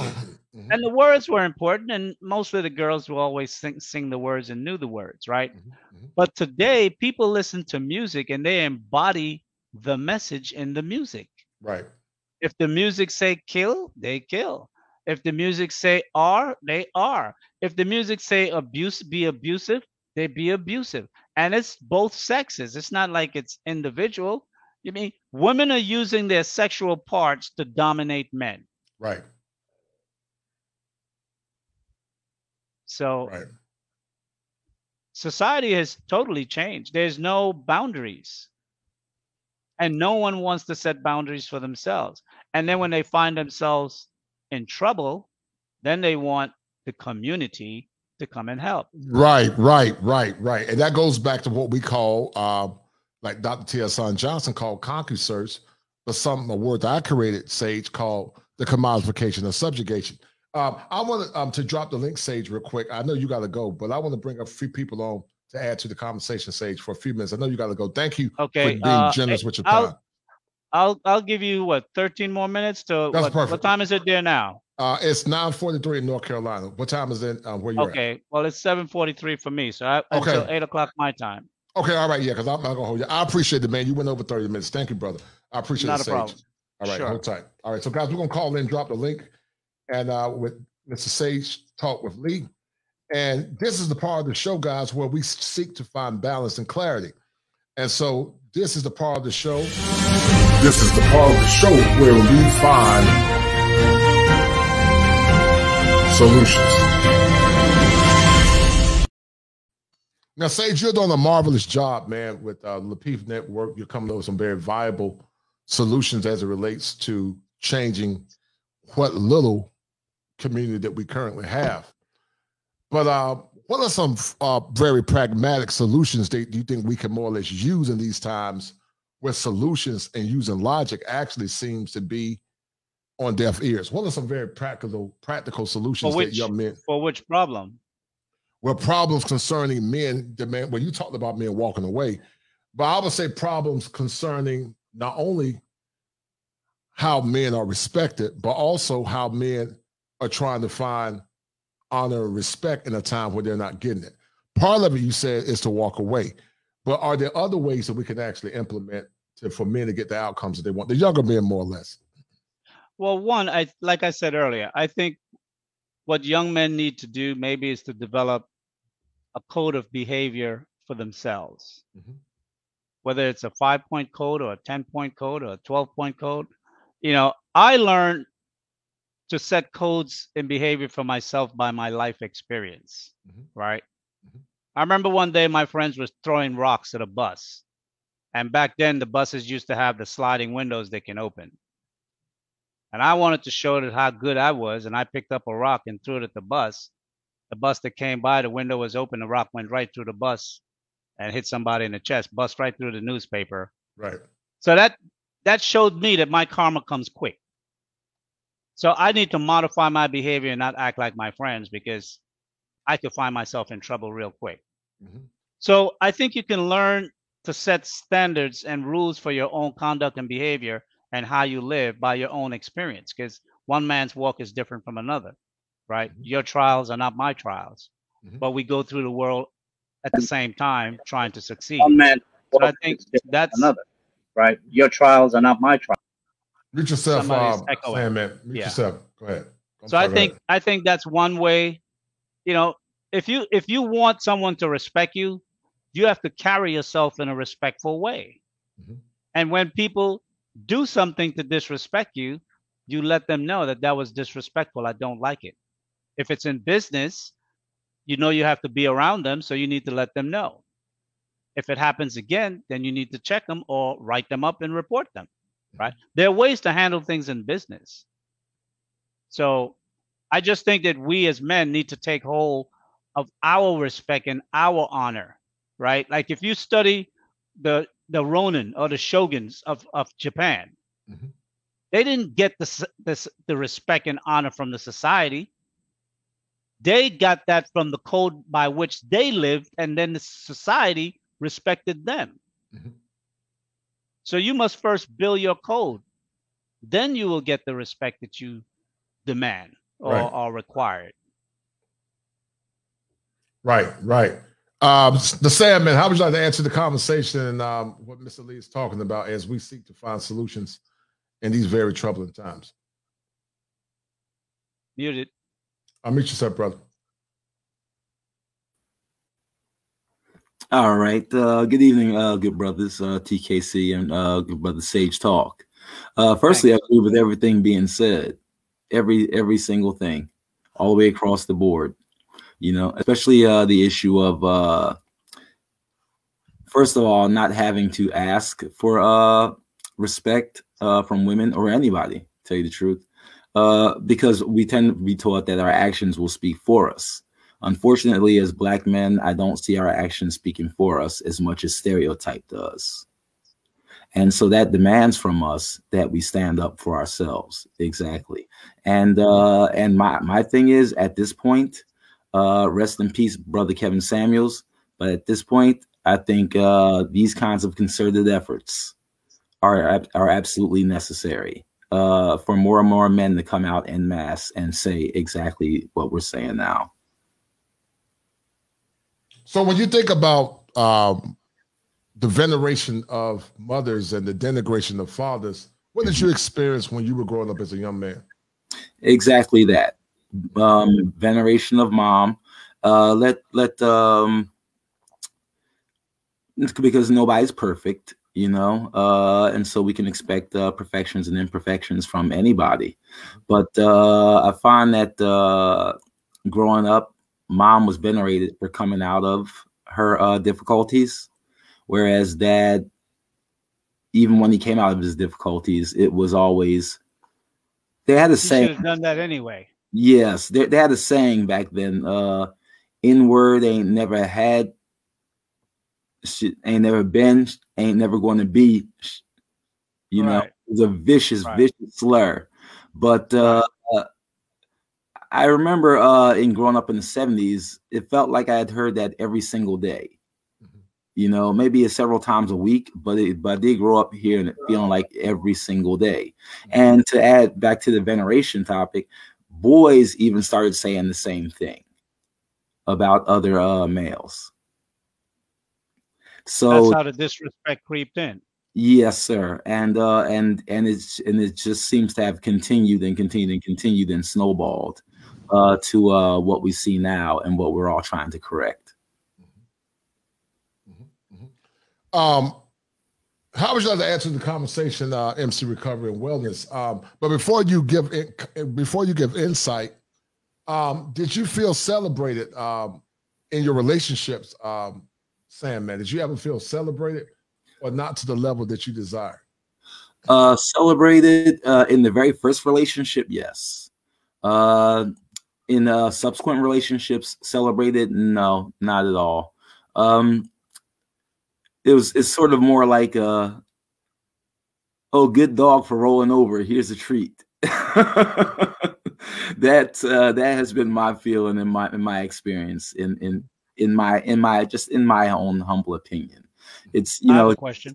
Yes, sir. How did you respond to that? Every single time it was with frustration, and if it continued, then every single time it was me leaving. So it was a threat of leaving, but frustration, you kept that within yourself? Yes, sir. Frustrated, I kept it in myself at first. Then after a certain point, I couldn't hold in the frustration anymore. And it was, if this keeps up, I'm going to walk out the door. Well, I'm going to keep okay, bye. Well, number one, I would say this, and no knock at you or any other man. Yes, sir. But I would say this, you know, as men, you should provide the home. Mm-hmm. If you live with a woman, that woman should live with you, not with her. Yes, that's my norm. You know, when I say and bye, as men, that's something we as men should practice. Yes. If you don't have the wherewithal to have the financing where a woman can move in with you, mm-hmm. and she offer you to move in with her. See, this is what you were asking Kosher about honor. Yes. If you are an honorable man, you will tell her, no, baby.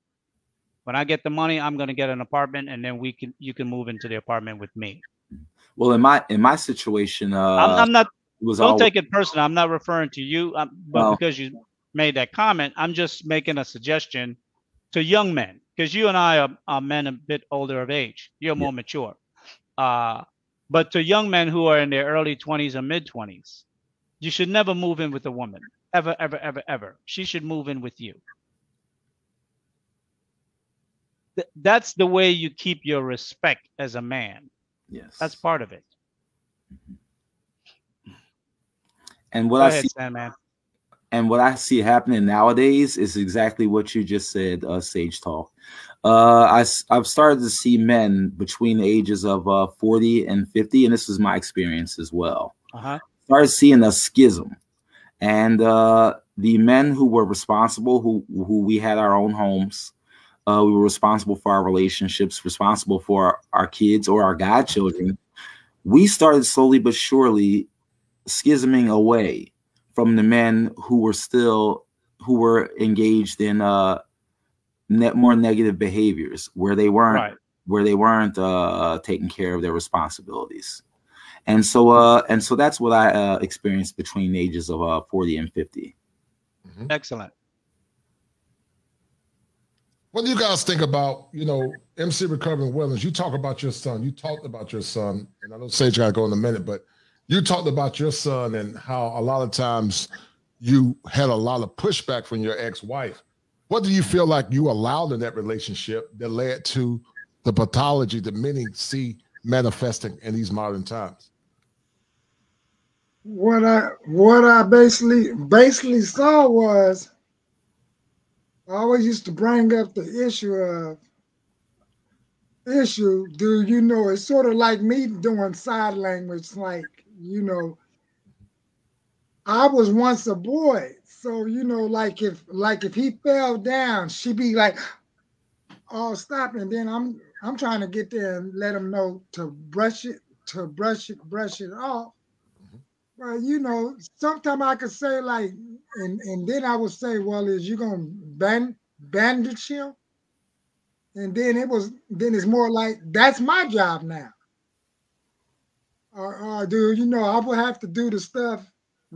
I would have to do her role, my role, or we would have to get the bickering about what our roles was. So what I'm seeing, and then thank God for the manosphere, is that we all can get a good clarity for what our roles are truly to be.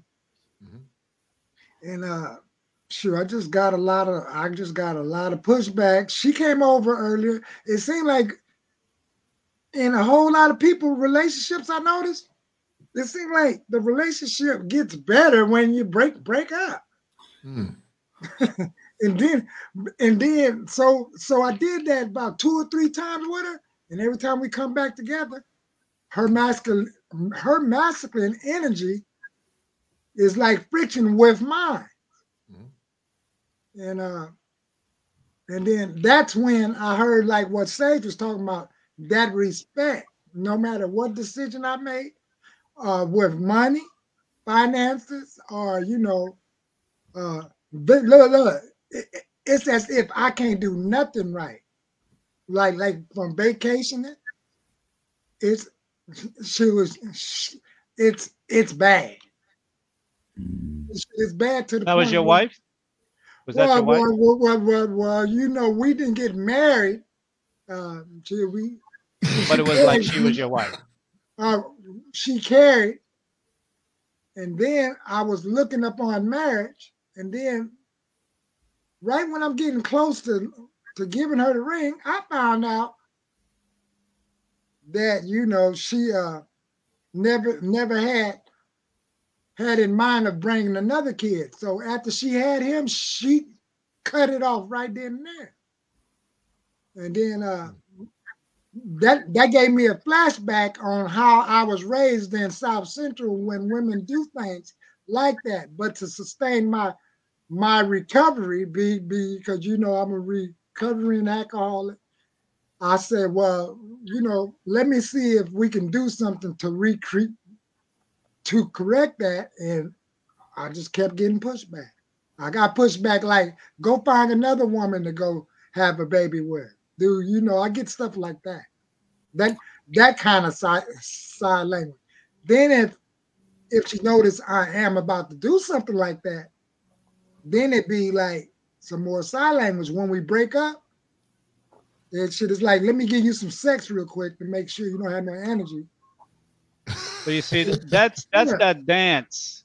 That's that dance that we do in the community. Right. That's where men act like boys. Right. Because if having a child was important to you and she cut her tubes and tied it, and you guys never had that conversation. Right. We had a shit. Oh, we Hear had me out. Hear me out. Hear me out. See, having standards is tough. Right. And sometimes you might be lonely for a while, might be a couple of years. Pack your shit and leave. Right. That's what you do. You have to let women know you mean business. You know why? Because all her girlfriends are going to say, hey, what happened to so-and-so? First, she's going to say, oh, I kicked him out. Da, da, da, da, da, da. Mm-hmm. But then one day she's going to tell one of her close girlfriends, you know what he had the nerve to do? He left me. And that's when the pain, and she's going to deal with the fact that you're a man of consequence. You see yourself as valuable, and you will not be manipulated or mistreated. And when people mistreat you, especially the ones that you care about, you give them a warning so they know they are crossing a line. Some men may give 2 warnings. Some men may give 3 warnings. But don't let it go past 3. In baseball, 3 strikes, you're out. And women have to know, and women have to know that you're a man that stands for something. See, the reason why the relationship got better when you left was because you show her that you were willing to walk away. Right. But then she did things to get you back. And when you came back, the old behavior continued. But what happened, you didn't demand any change before you went back. You have to demand change when you go back. Excellent point. Sage, I know you got to go, man. Thank you, brother, for coming in, man. I really appreciate right your on time. the money, too. Right Thank you very much. Yeah. Appreciate it. Thank you. Thank you, Sage. We'll do this at some point again, man. Thank you, sir. Thanks for the conversation, Sage. All right, be well, brother. Okay. All right. All right, guys. So anyone else want to add to the conversation? And shout out to my man Shannon Rawls. But to the two guys that's on the panel, we're gonna sign off in a few minutes.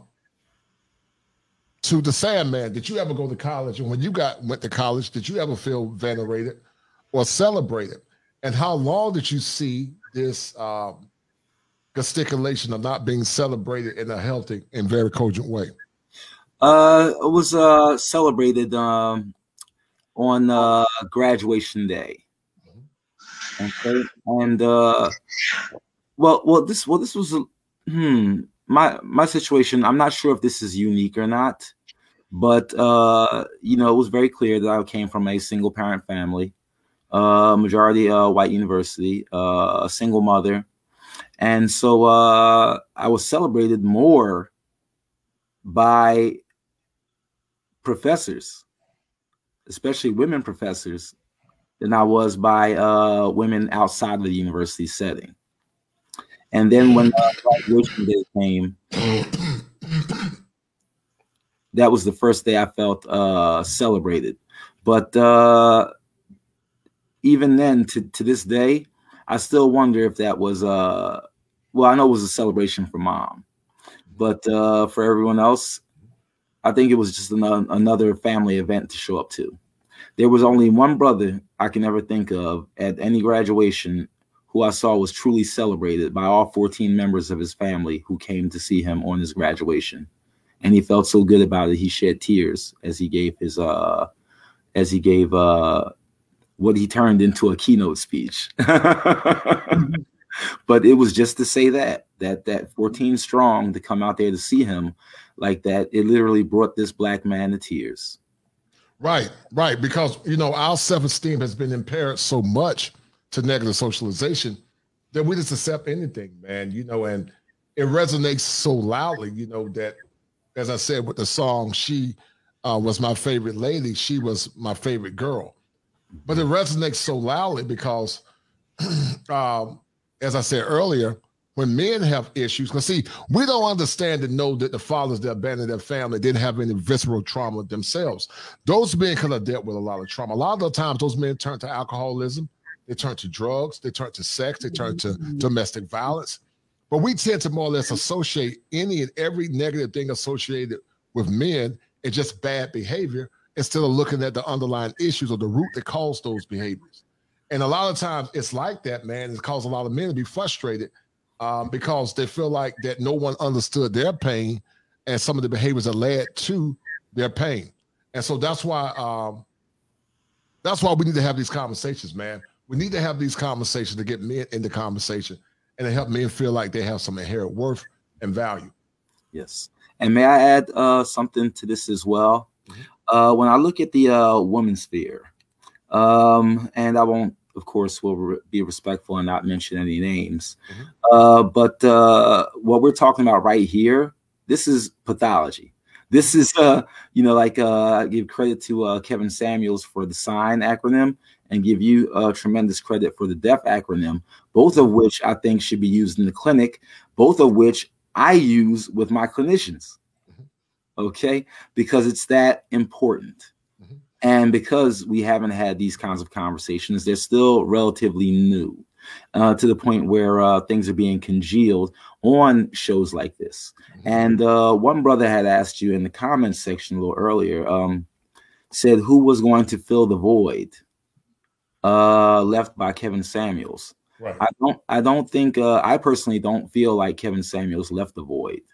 Right. You know, he's our brother. We had to lay our brother to rest, but the rest of the army is still here.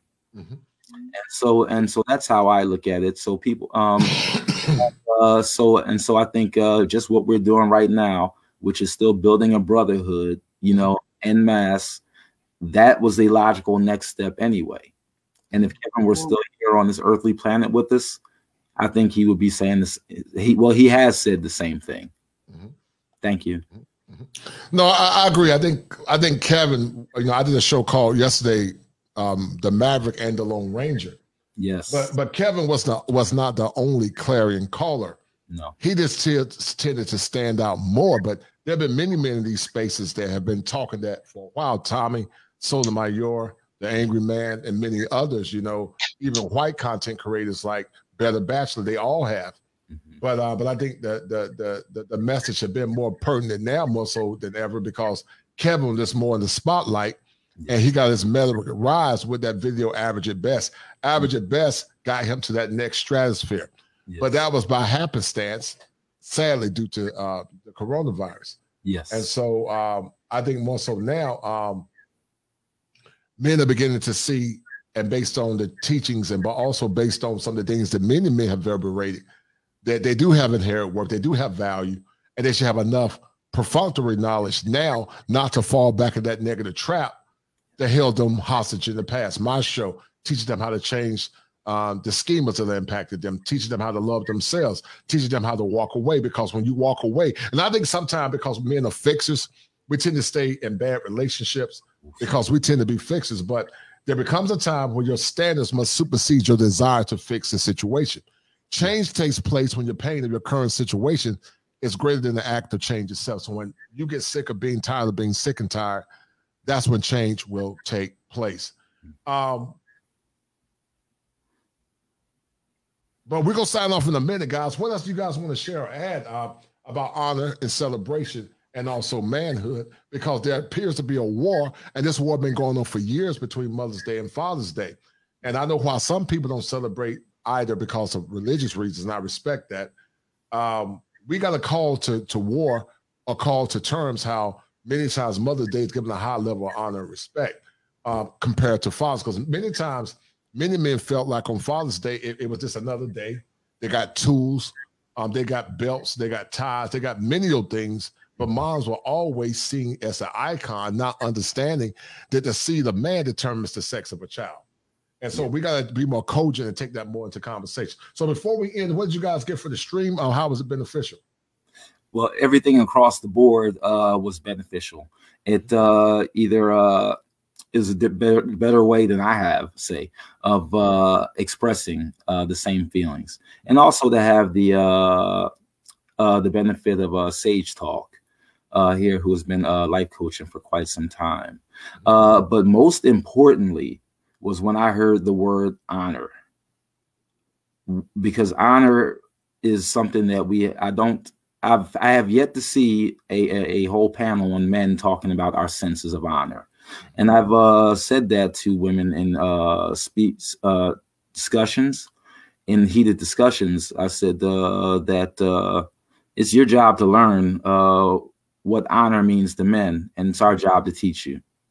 Because that's a huge part of the schism that I see between men and women, is to the different sense of honor. It's like, well, Sam, man, I didn't like the way this was handled. Well, you've never raised men. And that's the end of that discussion. And that's just a small example of a sense of honor. It was just putting it out there, just like we were talking about with Sage, just putting it out there just like that, because that is what it is. It is the truth. Right. It is the truth. Right. I think these conversations are good for me. I think we're slowly but surely beginning to refortify the logic and the thoughts of many of these young men. I think when men understand how much power and inherent worth they have, they will no longer tolerate the behavior or misbehaviors sadly of many of our women. So I think these conversations are good. MC Recovery Wells, brother, thank you for everything you do. You always show love and support. I really appreciate it, brother. Before you sign off, you got anything else to say real quick? Oh, well, I came in the show on showing the respect part. And then, that really is a part that's very important to me and a lot of men. So, and it's like I learned that I did have some work, because I thought I was minimized, and I always thought I was going crazy from relationship, thinking that something is really wrong with me. Like, and I will always have this feeling that I never had truly been able to express myself, especially around women, and then and then I can really see it because I work for the county of Los Angeles, and I noticed some things that we are tested to behave a certain way. So this is this just allowed me to see it's a whole lot of work to be done. I'm still mourning Kevin's death, and thank y'all for thank you for your show that you did, because I was coming out of my Pan African Film Arts and Film Festival vacation, and I caught Kevin's last show. Yes. And it's like, wow. And then I just haven't had the balls, the courage to do a tribute show yet. So I'm gonna wait until I can do one. But go ahead and do it, man. Sometimes you just gotta fall into the fray and just do it, man. So go ahead and do it, man, and make it happen, man. Sometimes that's the best way. Sometimes you just gotta do it. You just have to do it. Yeah, respect due. I look forward to it, actually, and I'll make sure I subscribe to your channel as well. I believe I'm already subscribed, but I'm going to make sure. Okay, yeah, all right. So I'm just gonna stay on laid back, but I enjoyed my vacation. Good. They gave my son $100. He's getting paid $100. This is like his first time doing the internship of taking pictures at a film festival. So they was checking him out, and they said, we're gonna have to see if we can get him something, and then we'll write him a letter too. And he's 14. Okay, good. Let's do what we said we were going to do. Yes, man. All right, guys, we're gonna sign off, guys. Thank you, ladies. Is there any ladies that want to pop on and add to the conversation in a minute? If not, we're gonna sign off. The link has been dropped, but in the meantime, we're gonna sign off. Sam, man, thank you, brother. I appreciate you signing in, man. MC Recovery and Wellness. Thank you, Sam, man. And we're going to sign off, guys. Y'all enjoy the remainder of this Mother's Day, and get you some rest, get you some sleep. And we're going to keep this train moving, man. You guys be well. Talk to you later. Be good. All right. All right. I'm signing to the Who told you that you can rise from the morass of your current situation?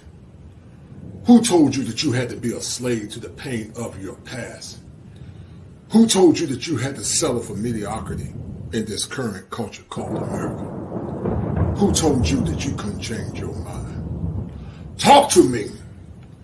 Now's the time for empowerment. And I'm not the Reverend Knight.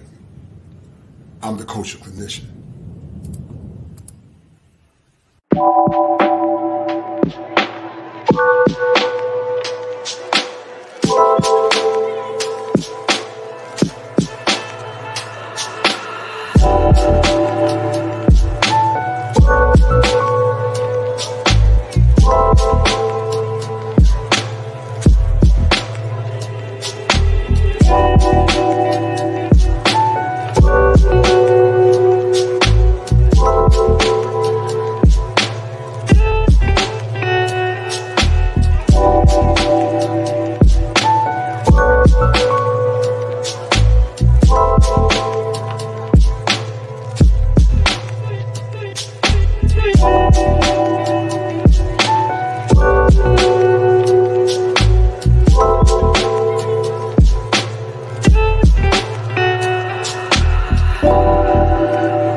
to you.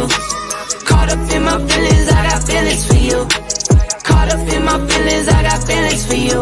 On my mind, I can't lie. On my mind, I can't lie. Pull you down till you dry. Pull you down till you dry. All the time, ease my mind. All the time, ease my mind. I know that you're dangerous, I'm addicted to you. I might rent the Lambo and go drive it like it's stolen. I've been living wild, I'm just going through the motions. Stumbling out the Uber, grab my hand, gave me a notion. Swimming in your water, but it feels just like the ocean. I can't lie, I've really been addicted to you. All of my attention I've been giving to you. Caught up in my feelings, I got feelings for you. Caught up in my feelings, I got feelings for you. On my mind, I can't lie. On my mind,